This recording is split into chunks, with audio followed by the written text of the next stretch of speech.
Assalamualaikum warahmatullahi wabarakatuh. Salam sejahtera untuk kita semua. Shalom, Om Swastiastu, Namo Buddhaya, Salam Kebajikan. Perkenalkan, nama saya Jeffert Ferdinand Albert Suban. Saya merupakan mahasiswa Fakultas Hukum yang ada di Universitas Pembangunan Indonesia yang ada di Manado.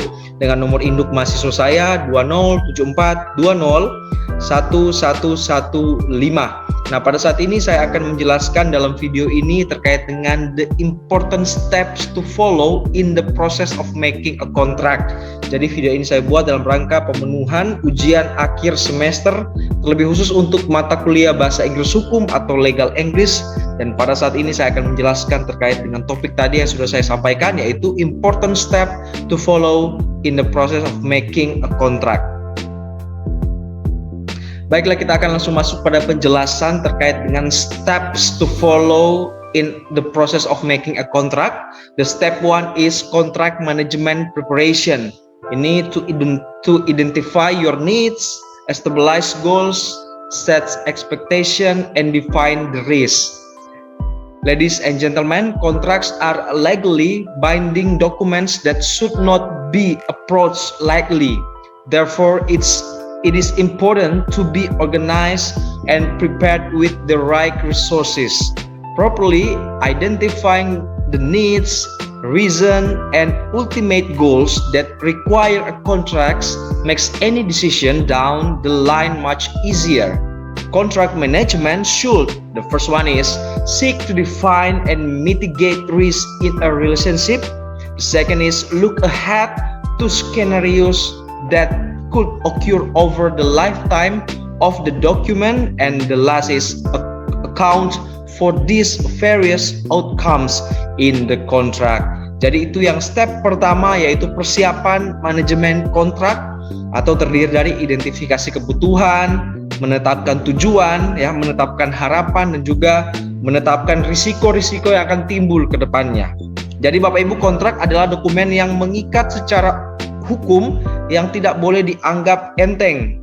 Oleh karena itu penting untuk diatur dan dipersiapkan dengan sumber daya yang tepat, dengan benar mengidentifikasi kebutuhan, ya, alasan, dan juga tujuan akhir yang memerlukan kontrak. Membuat keputusan apapun ini menjadi mudah. Nah, manajemen kontrak ini harus terdiri dari beberapa hal. Yang pertama yaitu berusaha untuk mendefinisikan dan mengurangi risiko dalam suatu hubungan. Yang kedua, melihat ke depan untuk skenario yang dapat terjadi selama masa, ya, pakai kontrak tersebut. Dan yang terakhir adalah perhitungan berbagai hasil dalam kontrak ini. Jadi itu terkait dengan step yang pertama. We move to the steps 2 is draft the contract. Ladies and gentlemen, consulting with the house, consul, or an attorney is wise, especially if there are uncertain size. Better yet, use a preset template drafted by your legal team to the information is up to date and all required clauses and terms are automatically included. When drafting or altering the terms of the contract, it is important to pay attention specific wording. Any ambiguity leaves contracts up for interpretation, even down to comma. State and country laws also need to be taken into consideration. This is especially true if the two parties are in the different location. Jadi ini untuk tahap yang kedua, yaitu melakukan draft terhadap kontrak tersebut. Nah, berkonsultasi dengan penasehat internal ataupun pengacara, ya, adalah sesuatu hal yang bijak, terutama jika ada ketidakpastian. Nah, lebih baik lagi menggunakan template atau, ya, yang sudah ditentukan sebelumnya, yang telah dirancang oleh tim hukum untuk memastikan semua informasi ini terkini dan juga semua klausul-klausul yang ada pada kontrak dan juga persyaratan yang diperlukan disertakan secara otomatis. Nah, saat menyusun atau menulis persyaratan dalam kontrak, penting untuk memperhatikan kata-kata tertentu, ya. Setiap ambiguitas meninggalkan kontrak untuk interpretasi yang berbeda, bahkan sampai tanda koma atau titik pun itu sangat berpengaruh. Nah, hukum negara bagian dan juga negara juga perlu dipertimbangkan. Apalagi jika kedua pihak ini berada dalam sebuah lokasi atau tempat yang berbeda. Nah, ini untuk step yang pertama, yaitu draft the contract atau membuat draft dari kontrak. Kita akan lanjut pada step yang ketiga. The step 3 is get approval before finalizing the contract. Ladies and gentlemen, in companies that need manager approval or have audit procedures, and that all requirements for approval need to be met before finalizing the deal. For example, a company needs to meet procurement policies prior to contract approval. In a contract management platform, this is as simple as setting up an approval workflow. Simplified, but whoever needs to approve the contract receive a notification and can view, can edit, and give comment on the contract in real time. Jadi ini untuk tahap yang ketiga, yaitu mendapatkan persetujuan sebelum menyelesaikan kontrak tersebut. Jadi Bapak Ibu, di perusahaan yang membutuhkan persetujuan dari mungkin manajer atau atasannya ya, atau memiliki prosedur audit ya, semua ini persyaratan untuk persetujuan harus dipenuhi sebelum menyelesaikan kesepakatan. Nah, contohnya ini perusahaan harus memenuhi kebijakan pengadaan sebelum tentunya persetujuan kontrak.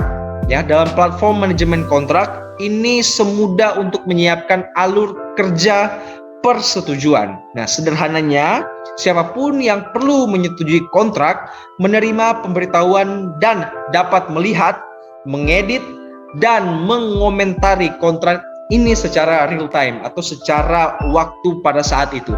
Jadi itu untuk step yang ketiga, yaitu get approval before finalizing the contract atau mendapatkan persetujuan sebelum menyelesaikan kontrak. We move to another step. There are step 4 is contract negotiation. No matter how, ladies and gentlemen, no matter how much research, planning, and preparation goes into the first draft of a contract, negotiation almost always follows. Contract negotiation should begin with the transparency and trust, anticipation and researching the other party's needs before the conversation simplifies the process. It creates a strong foundation for a lasting relationship. Ladies and gentlemen, as redlining begins, it is easiest to use a contract management platform so both parties can view the working documents to make change and collaborate in the real time. Email and offline documents can be confusing and cause costly mistakes. A single source of truth for conversation and contracts will result in quicker negotiations and a contract that provides visibility for both sides. Jadi ini untuk tahap yang ketiga atau step 4 is contract negotiation atau negosiasi dalam kontrak. Nah, Bapak Ibu, tidak peduli berapa banyak penelitian, perencanaan, dan bahkan persiapan yang dilakukan pada melakukan draft kontrak, ya, pertama pada kontraknya, negosiasi hampir selalu mengikuti. Negosiasi kontrak harus dimulai dengan transparansi dan juga tentunya kepercayaan. Ya, Bapak Ibu mengantisipasi dan juga meneliti kebutuhan pihak lain sebelum percakapan, menyederhanakan sebuah proses tersebut. Nah, selanjutnya untuk menciptakan fondasi yang kuat untuk hubungan yang tentunya akan berjalin langgeng ke depannya. Nah, Bapak Ibu, saat redlining dimulai, paling mudah menggunakan platform manajemen kontrak sehingga kedua belah pihak dapat melihat dokumen kerja untuk membuat perubahan dan berkolaborasi secara real time. Nah, email dan dokumen offline dapat membingungkan dan bahkan menyebabkan kesalahan yang mahal. Satu sumber kebenaran untuk percakapan dan kontrak akan menghasilkan negosiasi yang lebih cepat dan juga kontrak yang memberikan visibilitas bagi kedua belah pihak. Jadi ini untuk step 4 kontrak negotiation atau negosiasi kontrak. Kita akan lanjut pada step 5, step 6 dan juga step yang ke-7 atau step yang terakhir. Okay, ladies and gentlemen, we now arrive at the step 5 is sign the contract. Okay, ladies and gentlemen, the signing should be the simplest part of a contract. Both parties agree, the wording is exact, and the next step is simplify making it official. However, many business make agreements across the country or even the globe, and getting signatures is not as straightforward as meeting in person, especially in deadlines are tight or time zones are incompatible. Overnight mail or even email may not be the best way to get signatures faster. A legally binding online signature or e-signature can solve all these problems, allowing you to move faster. More importantly is accelerated signatures and revenue. Jadi untuk tahap yang kelima ini yaitu menandatangani kontrak tersebut. Penandatanganan harus menjadi bagian yang paling sederhana dari sebuah kontrak. Kedua belah pihak setuju kata-katanya tepat, dan juga langkah selanjutnya hanyalah membuat secara resmi, membuat kontrak yang sudah disusun tadi, direview tadi ini secara resmi dengan penandatanganan kontrak tersebut. Namun banyak bisnis membuat perjanjian di seluruh negeri atau bahkan di seluruh dunia, dan mendapatkan tanda tangan tidak semudah bertemu secara langsung terutama jika tanggal atau waktu yang ketat atau zona waktu yang tidak compatible. Surat atau semacamnya atau bahkan email mungkin bukan cara terbaik untuk mendapatkan tanda tangan yang lebih cepat.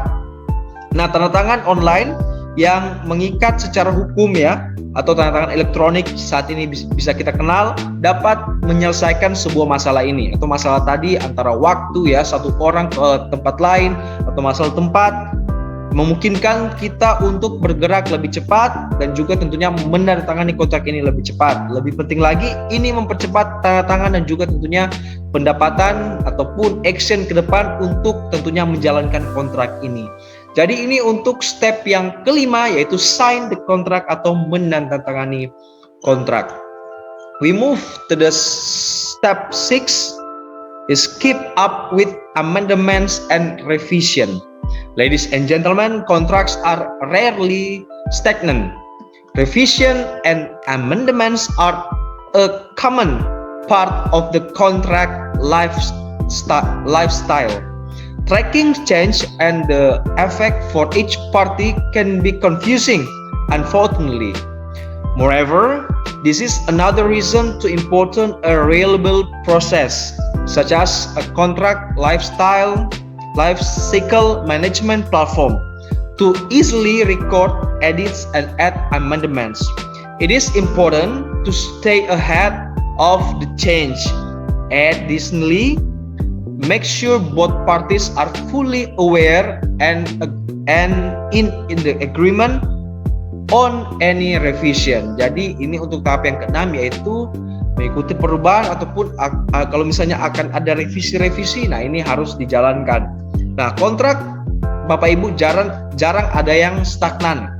Revisi atau amandemen adalah bagian umum dari siklus hidup sebuah kontrak itu sendiri. Nah, untuk melacak perubahan dan efek untuk masing-masing pihak dapat membingungkan Selain itu, ini adalah alasan lain untuk menerapkan proses yang andal seperti platform manajemen siklus kontrak itu sendiri untuk merekam dan juga menambahkan amandemen dengan mudah. Penting untuk tetap berada di depan perubahan. Selain itu, pastikan kedua belah pihak sepenuhnya menyadari dan juga tentunya menyetujui perubahan ataupun amandemen yang diajukan pada step ini, yaitu step yang ke-6. Okay, ladies and gentlemen, we move to the last step is managed after the signature, audits, renewals, and obligation. Finally, contracts life cycle management doesn't stop once there is a signed contract. In particular, performing regular audit ensure all parties meets obligation and realize value. Alerts should be set for deadlines and renewals. Missed renewals mean lost opportunities to continue a relationship, and most importantly for a company, lost revenue. Being aware and making contract well before the renewal time shows reliability and care for the relationship. Additionally, this effort will continue to build trust and loyalty. Jadi ini untuk step yang ketujuh atau step yang terakhir, yaitu mengelola ya setelah melaksanakan penandatanganan. Ini harus dikelola kontrak ini ya, baik itu ada audit ya, pembaruan, dan juga ada kewajiban-kewajiban yang harus dipenuhi. Nah, pada akhirnya manajemen siklus kontrak tidak berhenti begitu ada kontrak yang selesai ditandatangani. Secara khusus melakukan audit rutin, memastikan semua pihak memenuhi kewajiban dan merealisasikan nilai-nilai atau kesepakatan yang ada pada kontrak. Nah, Bapak Ibu, peringatan harus ditetapkan untuk tanggal waktu dan juga pembaruan. Perpanjangan yang terlewat berarti kehilangan peluang untuk melanjutkan hubungan yang baik ini yang sudah dijalin, dan yang paling penting bagi perusahaan, kehilangan pendapatan. Nah, menyadari dan melakukan kontrak dengan baik sebelum waktu perpanjangan menunjukkan keandalan dan kepedulian terhadap hubungan yang telah dijalin dalam kontrak tersebut. Selain itu, upaya ini akan terus membangun tentunya kepercayaan dan loyalitas antara kedua belah pihak yang menjalin kesepakatan dalam kontrak tersebut. Jadi itu terkait dengan step yang terakhir, yaitu manage after the signature. It means audit, renewals, and obligation. Baik Bapak Ibu, itu tadi terkait dengan video penjelasan about important steps to follow in the process of making contracts. Nah, video ini tentunya saya buat dalam rangka pemenuhan ujian akhir semester mata kuliah Bahasa Inggris Hukum atau Legal English, dan diharapkan video ini dapat berguna tentunya untuk pengetahuan bagi kita semua jikalau kita akan membuat sebuah kontrak. Untuk itu di akhir video ini saya ingin mengajak kita semua, bagi Bapak Ibu atau adik-adik semua yang mungkin sudah lulus dari sekolah menengah atas, ataupun ada Bapak Ibu yang sudah lama lulus dan ingin melanjutkan studi ke perguruan tinggi, saya ingin mengajak kita semua untuk masuk, apply, mendaftarkan diri di Universitas Pembangunan Indonesia yang ada di Manado. Kenapa UNPI? UNPI universitasnya baik, fakultasnya yang ada di dalamnya ini baik juga, untuk program studi yang ada beragam. Jadi semua mahasiswa yang ingin mendaftarkan diri dapat memilih dia ingin masuk ke fakultas mana, ke program studi mana. Untuk itu banyak pilihan yang dapat dipilih. Dan juga untuk dosen-dosennya yang ada di UNPI ini sangat luar biasa, kompatibel di bidangnya masing-masing, dan tentunya tidak perlu diragukan lagi. Dan untuk proses belajar mengajar meskipun sekarang masih dalam pandemi COVID-19 tetap berjalan yang baik, dengan tentunya melaksanakan pembelajaran secara online. Meskipun dalam kondisi COVID-19, tetap pembelajaran berjalan dengan baik sampai dengan proses belajar ya, sampai dengan ujian itu selesai. Jadi untuk itu mari Jo orang bergabung di UNPI untuk tentunya mendapatkan ilmu-ilmu yang baik untuk masa depan yang lebih baik juga. Terima kasih. Cukup sekian video dari saya, Jeffert Ferdinand Albert Suban, dan sampai jumpa pada video-video berikutnya. Terima kasih. Wassalamualaikum warahmatullahi wabarakatuh, dan sampai jumpa.